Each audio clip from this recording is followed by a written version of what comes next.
সাংস্কৃতিক অনুষ্ঠানে স্টেজে মেহমান দেখে প্রথম আমার জীবনে মেহমানরা স্টেজে আছে, শিল্পীরা সাইডে গান গাচ্ছে। স্টেজে সাংস্কৃতিক অনুষ্ঠানটা খুব সুন্দর করে সাজানো দরকার ছিল।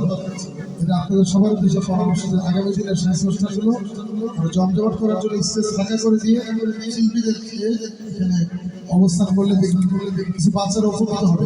বাচ্চারা উপকৃত হওয়ার জন্য ফেরাউনের স্ত্রী ছিল,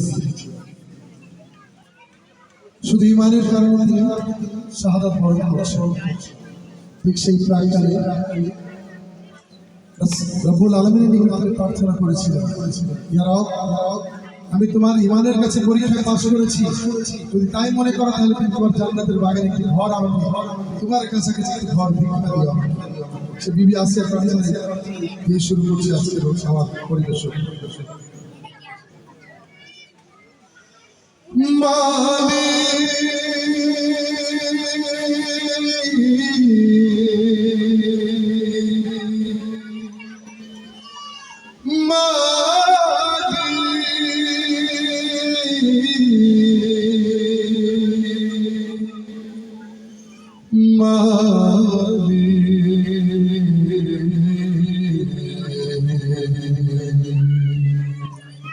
একটি ঘর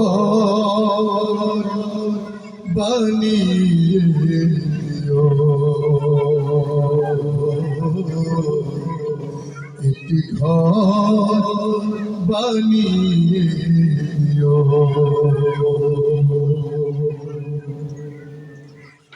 একটি ঘর ভিক্ষা দিও।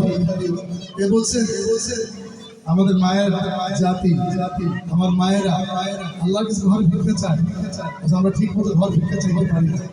মায়েদের উদ্দেশ্যে এই গান পরিবেশন করছি।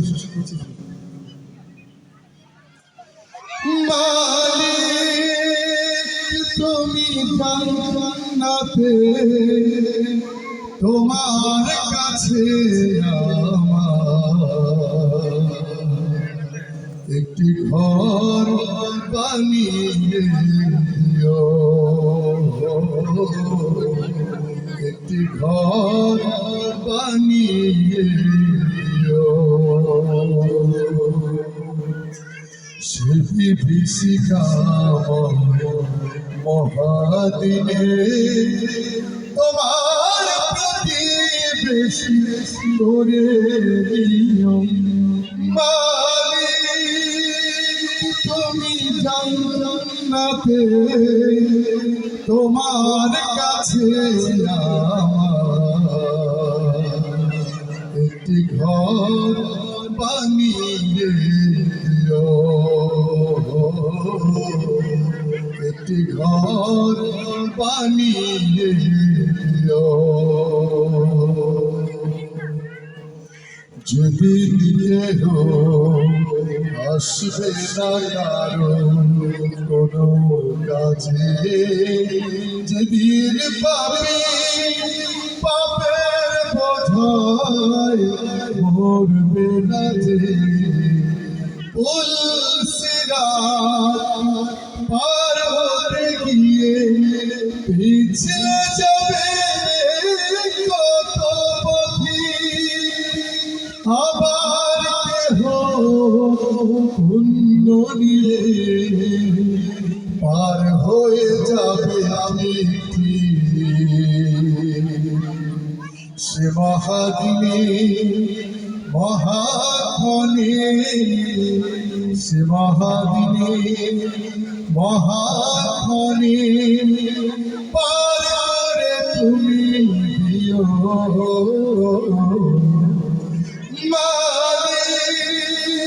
তুমি জান্নাতে তোমার কাছে একটি ঘর বানিয়ে দিও, একটি ঘর বানিয়ে দিও।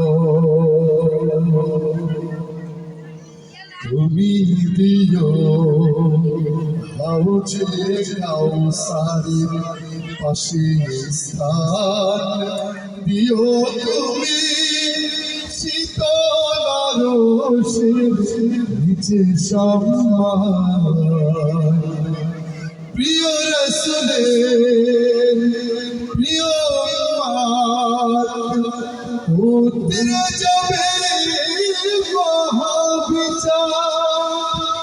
পরমানন্দে জান্নাতে সাজাবে নব সংসার। সে মহা আনন্দে জান্নাতে, সে মহা আনন্দে জান্নাতে নবীর পাশে যায় দিও মালিক তুমি জান্নাতে, তোমার কাছে আমার একটি ঘর বানিয়ে দিও, একটি ঘর বানিয়ে দিও। সে বিভীষিকাময় মহাদিনে তোমার প্রতিবেশী করে নিও মালিক তুমি জান্নাতে, তোমার কাছে আমার একটি ঘর বানিয়ে দিও, একটি ঘর বানিয়ে দিও, একটি ঘর বানিয়ে দিও।